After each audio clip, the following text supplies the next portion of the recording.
I'm 30 years old, and I spent the last decade figuring life out. And guess what? I cracked the code. My name is Oladimiji. My friends call me Dim, and I'm a stay-at-home dad and entrepreneur.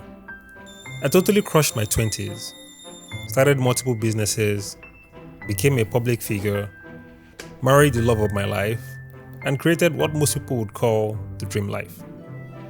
Oh, and my son? An absolute angel. Cool, calm, collected. Always smiling, never cries, and sleeps through the night. Honestly, I envy his pace. My wife? She's a superhuman, balancing work, life, and being married to me like it's nothing. So yeah, everything is perfect. Or at least that's the version we all wish was real, right? The truth is, life's a bit chaotic than it looks on the outside.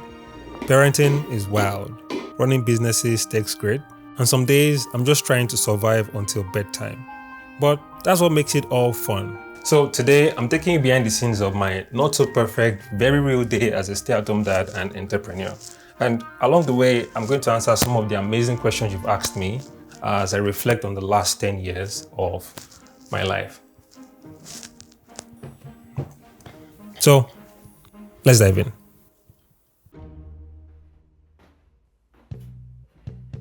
My day rarely starts at 5 a.m., but today it did because I had an early meeting.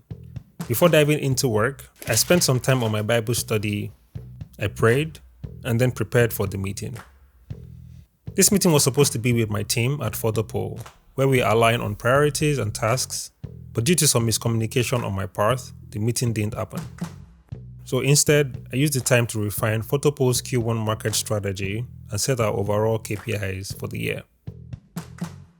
As I wrapped up, I could hear my son Sterling, and knowing what's coming next, I quickly freshened up. From this point on, it is dad mode.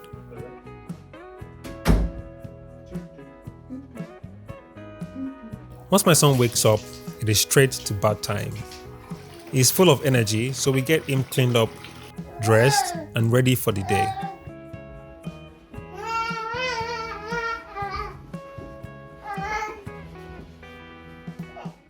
Breakfast is a family affair, and today we all pitched in, me prepping his cereal while my wife sorted out ours. We enjoyed our meal together, shared insights from our individual Bible studies, and told our son a Bible story. Yes, I will not be afraid, for God is with me. After breakfast, we did a quick sensory session, something simple to engage his mind and keep him entertained. While he was getting his genius on, I took a moment to answer some of the questions you've asked me about balancing life and priorities. So the first question, how do you balance everything? What systems do you put in place to ensure no area suffers? If you think of balancing everything, you'll have more chaos than anything. Honestly, balance is less about perfection and more about priorities. So for me, I focus on what matters most daily: my faith, my family, and my work. And my system is quite simple. I batch tasks, and for tools, I use Notion and Google Calendar. Setting clear boundaries also helps to stay on track. So if you're looking for balance, I can guarantee you that you won't find it. So don't be afraid to adjust your lifestyle as the situation demands. And if something feels off, revisit the priorities and realign. Life isn't static, neither are my systems. Next question, how do you balance content creation and your spiritual life? I like this. As a creative, your spiritual life is foundational.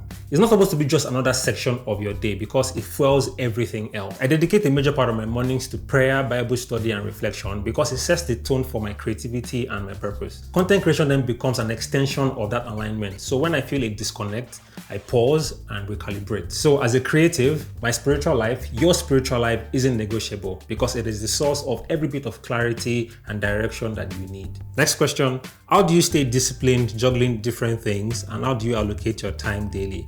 I feel like I already answered this, but discipline comes from understanding what is at stake. I make sure that I'm clear on my goals and I structure my day with intention. And it looks something like this. Mornings are for focused and deep work. Afternoons are for creative and lighter tasks, and evenings are for family. Then I review my week every other Sunday to stay accountable. And a few years ago, I understood this, that if you want to juggle well, you need two things: a clear plan and the willpower to execute. Then the rest is about staying flexible depending on what life throws at you.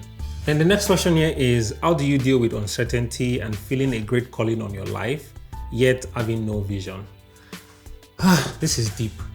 Dealing with uncertainty starts with surrender. Sometimes we want clarity for the whole journey, but God often gives us just enough light for the next step ahead. It's also important to focus on what is in front of you. Take those small, consistent actions that align with your values and stay rooted in prayers. If you want to go deeper, you can journal and also seek wise counsel.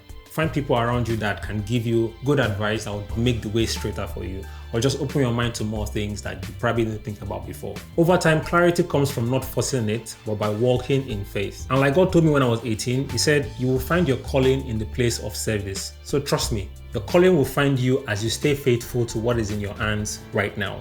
So the last question for this section: does having a child stop your growth in your career? Oh my God. Becoming a parent doesn't mean other areas of your life should take the back seat. If anything, it should sharpen your focus and sense of purpose. My son reminds me daily why I'm working so hard, and this fuels me to even grow faster. Sure, your priorities change, but it doesn't mean your career should stop. And becoming a parent also propels you to learn how to work smarter, not necessarily harder. And I'm not gonna lie to you, parenthood is a challenge. It definitely is, but it's also one of the greatest motivators for success, and I'm so glad that I got to be a parent in my 20s. I may have more. My wife must not see this, but yeah.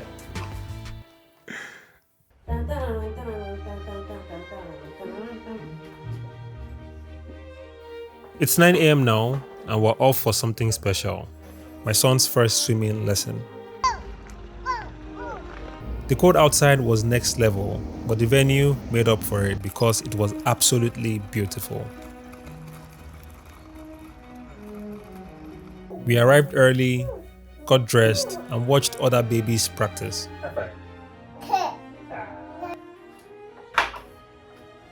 The session was just 30 minutes, but it felt like a military drill because by the time we finished and dressed him up, he was fast asleep. We got back home by noon, just in time for his nap. And for me, nap time is golden because it's my focus window. I spent it planning for my podcast, Flow with Dim. And when I was done with that, I decided to answer another set of questions, this time about content creation and branding. So the next question here says, how do I combine the desire to make an impact through content creation and the need to make money through content creation at the same time?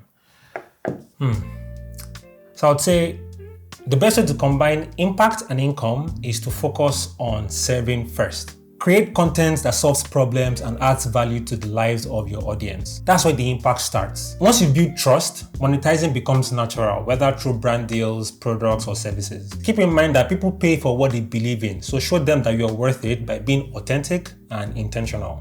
So the next question says, how do you grow your brand? What exactly works? I think this would take me in a different direction, but to grow your brand, you need consistency and authenticity. Growing a brand isn't about being flashy, it's about showing up, solving problems, and being true to your message. Then it's very important to engage deeply with your audience. And if you have the ability to, collaborate with others within your niche or within your community. It's also important to not be afraid to pivot when something doesn't work. For me, what works is delivering value over and over again. If you focus on serving your audience, trust me, your brand will grow organically. Now the question here is, I want to go into content creation, but I don't have all the gadgets. Do I start or not? I wish I can give you the native or the default start now speech, but I'll say this. If you don't have all the gadgets you need to start now, you won't have all the gadgets you need to start a year from now. So start today with whatever it is you have at the moment. Some of my most impactful content was created with a phone. I remember very well, an LG V20, and that was far back in 2017. It wasn't a great phone, but it got the job done. So my advice to you, focus on storytelling, not the gadgets. The gadgets definitely help, but they don't replace authenticity. They don't replace being the most unique version of yourself you can be. And I can guarantee you that if you start now, if you start today, as you grow, you can invest in better tools, better gadgets, but never let the lack of tools stop you from starting. Next question here says, can I make a livable wage from content creation? Yes, you can. Making a living from content creation is highly achievable, but it is not instant. You need some sort of strategy, you need to stay consistent, and you need a lot of patience. Focus on building an engaged audience by solving their problems or by entertaining them. You might remember my content from back in the day. There was skits, there was educational content, it was a mix of everything just to make sure that I'm providing the best value for my audience. And as you grow, you can monetize through brand deals, selling your own products or providing your own services. You also need to change this mindset of thinking content creation is about going viral. No, it's not. It's about creating lasting value that people are willing to pay for. So next question says, I've been feeling nudged to start creating content about the Bible, food and nutrition, but don't know how to start. I'm scared and don't have enough gadgets. I was actually expecting a question like this, and I think I'll put this out to all Christian creatives. So here's my general advice for Christian creatives. The Bible says in Zechariah 4 verse 10, it says, do not despise these small beginnings, for the Lord rejoices to see the work begin. So start small, share simple, authentic stories about your journey. That's how I started. An interesting part, I started with creating Bible quotes on Instagram. I used Canva to prepare them together and uploaded them. That's how I started. And the key is to focus on helping people connect with the value that you bring. Forget about the gadgets. Use your phone, natural lighting, use your voice. What matters most is your consistency and your willingness to grow along the way. And remember that God can multiply what you faithfully steward, no matter how small it seems right now. And the last question for this section says, how can an introvert create content that drives consistent sales in an industry that looks like if you don't shout, nothing for you? Introverts. I love these guys. Every introvert I know who chose to put themselves out there and build a solid brand thrive by creating meaningful and deep connections. Your focus should be on storytelling. I've said this thing way too many times. Also focus on being authentic and create content that feels intimate. You don't need to shout to get your message out there. All you need to do is resonate. And if you're too scared to go video first, use platforms like Substack, Medium, or create a personal blog. And as an introvert myself, I can guarantee you that you can build trust faster than any loud advertisement.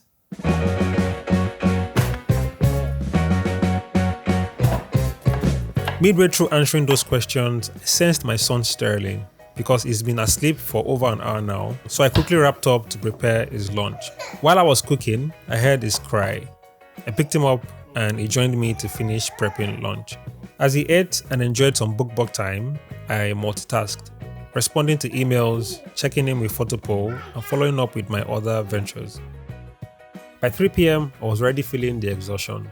My wife was supposed to be back already, but she had a major activity at work. So to keep my son engaged, we sorted out shapes in my office while I caught up on some UX work. After about 15 minutes, we packed up and headed downstairs for his favorite activity, dancing. We listened and danced to his favorite artist while waiting for my wife to return.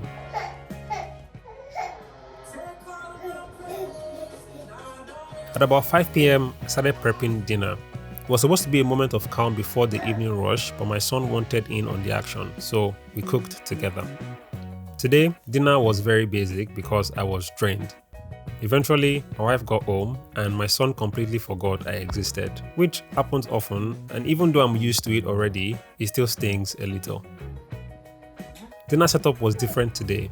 We were so tired that we ate on the floor, laughing at my son devouring more plantain than both of us combined.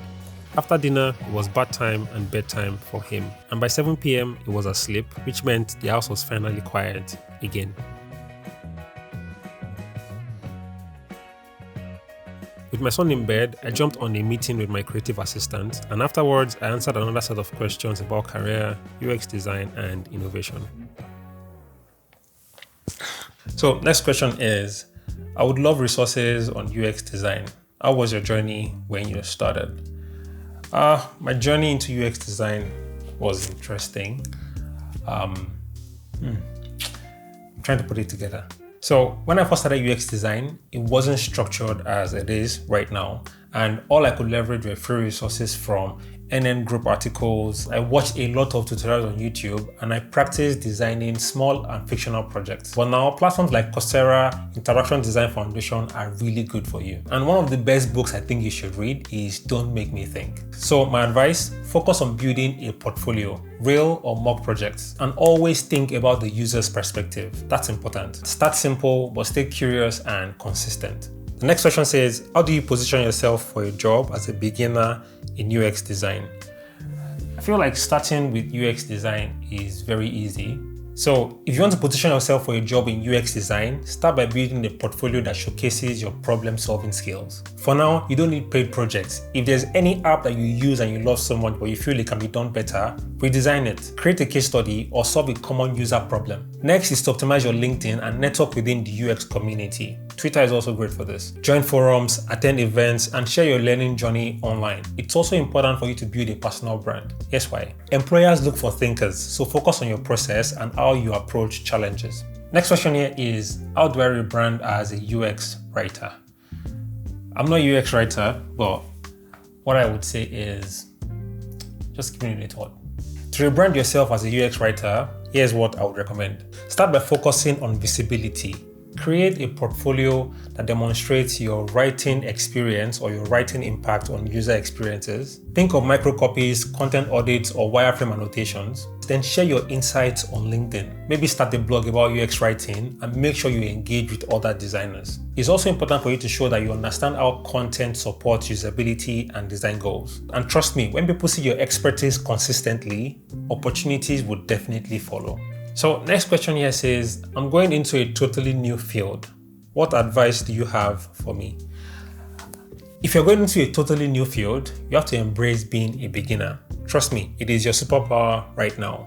Ask questions, stay humble, and prioritize learning over everything else. If you can, find a mentor in that field or mentors, join communities, and set small, actionable goals. And most importantly, be patient. Success in any field comes from consistent effort, not necessarily overnight wins. So next question says, is getting a job as a UX designer hard? Oh my God. Getting a job as a UX designer can be hard, yes, but it's not impossible. In my experience, differentiation is key. Don't just focus on aesthetics, show your thought process, your research skills, and your ability to solve user problems. Honestly, a lot of people apply for UX roles, but those who demonstrate understanding beyond tools like Figma, they're the ones that actually stand out. So keep learning, build your portfolio, and just like every other person has done, apply consistently. Last question for this section. How do you know which innovation or idea to pursue as a creative with many ideas?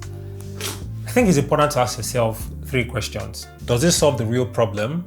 Do you have the resources or connections to execute it? And most importantly, are you passionate enough to stick with it through challenges? Then focus on the idea that aligns with your strengths and values. That is important. After this, the rest can wait, because along the way, clarity comes from action, not really overthinking. So, I don't know, I feel that helps.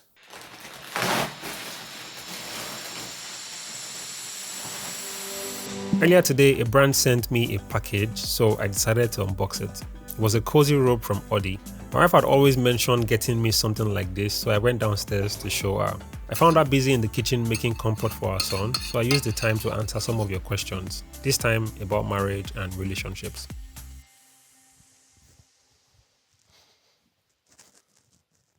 Now, the next question here is, you got married in your 20s. How did you navigate the challenges of being able to settle down? Getting married in my 20s wasn't really something I sought. Instead, I sought God, I studied the word, and prayed. I also spent time becoming self-aware and staying committed to things I genuinely wanted out of life. I had to know who I was and what I wanted out of life, which made finding a partner a lot easier. Yes, there were challenges, finances, adjusting to each other, but we faced them as a team. And one thing I've learned is that marriage isn't about waiting for perfection. It's about building together and being willing to grow with someone. Next question is, do you have any good friends that need a good wife? Honestly, I'll keep you in my prayers and I'll keep my eyes open for you. But seriously, a good partnership starts with becoming the kind of person you would want to marry. So if you're single and you're open to get married soon, focus on growth, focus on your values and purpose, and trust that the right connections will happen naturally. And the next one here is, I like your family a lot. I am starting one sometime this year. Agree with me in faith. First, I'd like to say a big thank you. This means a lot, and I'm glad that my family is sort of inspiring you to want to, have a good family yourself. But permit me to pray with you and any other person who wants something like this. So let's pray. Lord, I agree with this person listening to me in faith that their family journey will be filled with joy, with growth, and with blessings. I pray that they remember daily that starting a family isn't about perfection, but about intention and love. I also pray that they experience all the best life has to offer as they step into this new chapter. In Jesus' name, amen. Next question here says, how did you navigate relationship storms? No finances yet, issues, just how? I'll tell that the most important part of any relationship that has the ability to make other aspects better is communication. After this is perspective, and after this is finances. Early on in my marriage, my wife and I faced financial struggles, but we were very intentional to remind ourselves why we chose each other. We tried as much as possible to focus on what we could control, and we worked really hard and stayed patient. Personally, I believe that relationships thrive when both parties are willing to grow together, even through the storms. So it's important to never stop communicating, even when it doesn't feel comfortable. And the last question for this session says, how do I know when and how to back off if a relationship isn't productive? When a relationship consistently drains you emotionally, mentally, spiritually, it is time to evaluate. Ask yourself, is this helping me grow? Am I losing myself in the process? If the answers are no, then it is time to take a step back. Communicate your feelings, but don't hesitate to protect your peace. And I learned this the hard way, but growth sometimes means letting go. Now it's past 10 p.m. and I should be winding down already, but my wife roped me into doing the dishes. I should have seen it coming, but I cleared the entire kitchen anyway. And remember that cozy robe? Yeah, she had already claimed it. I had no words, so after tidying up, I took a quick bath, did my skincare routine, and went back to refining the script for this video. Seeing my wife dozing off beside me reminded me of how chaotic and fulfilling the day had been, and a few minutes to midnight, I called it a night. We prayed and went to sleep. So, that's a realistic day in the life of a 30-year-old stay-at-home dad and entrepreneur. It's not always easy, but it's always worth it. Since I couldn't answer all the questions you asked yesterday, I'll answer a few more now. And if you notice my outfits change while I'm answering these questions, it's because these answers will be converted into shorts and reels. Talk about killing 30 plus birds with one stone. So let's get into it. The first set of questions are about personal development and mindset. So the next question here says, what is your why? So I don't have a why. And I made my peace with this a long time ago when the search for it left me feeling stuck and frustrated.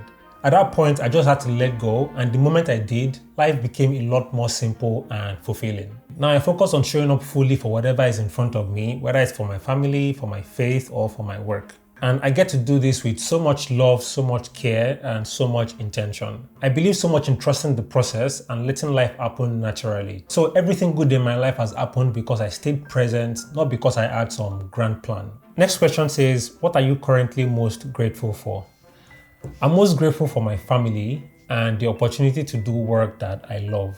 Honestly, life hasn't been perfect, but the journey has been worth it 100%. Every challenge has shaped me, and I'm grateful for the lessons and the people that have supported me along the way. So grateful for that. And the next question here says, what are you most hopeful for at 30 and beyond? One thing I'm most hopeful for 30 and beyond is continued growth, personally, professionally, and spiritually. I want to build a legacy, not just for my family, but for everyone I have the opportunity to influence. And I'm so excited about the opportunity to make bigger impact through design, through content creation, through business, through literally everything I do. Yeah, that's one thing I'm so hopeful for, turning 30. Then the next question here says, what is your view about dreaming big?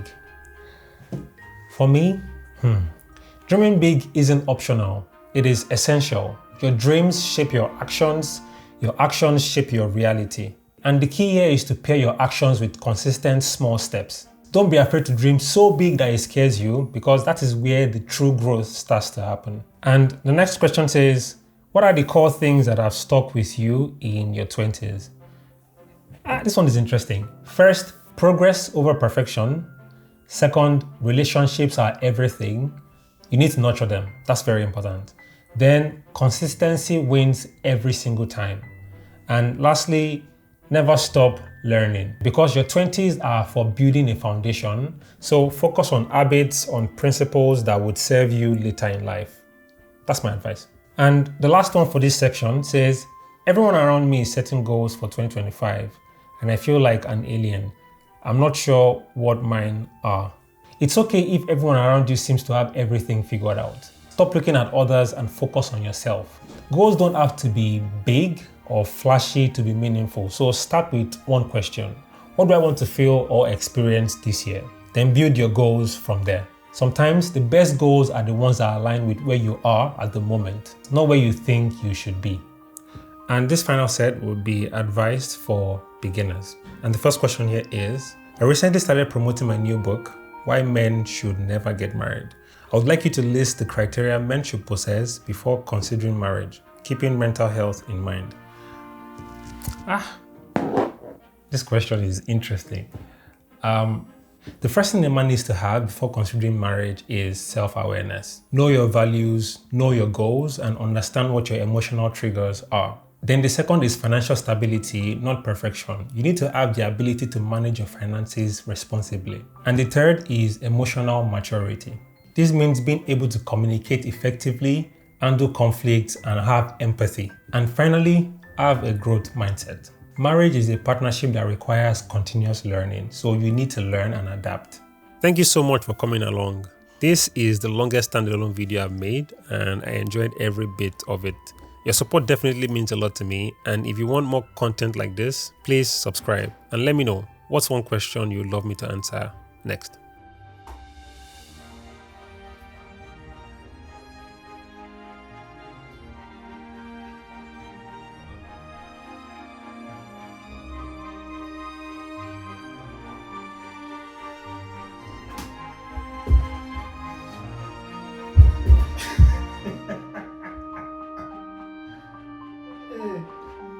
I forgot that I'm old and 30.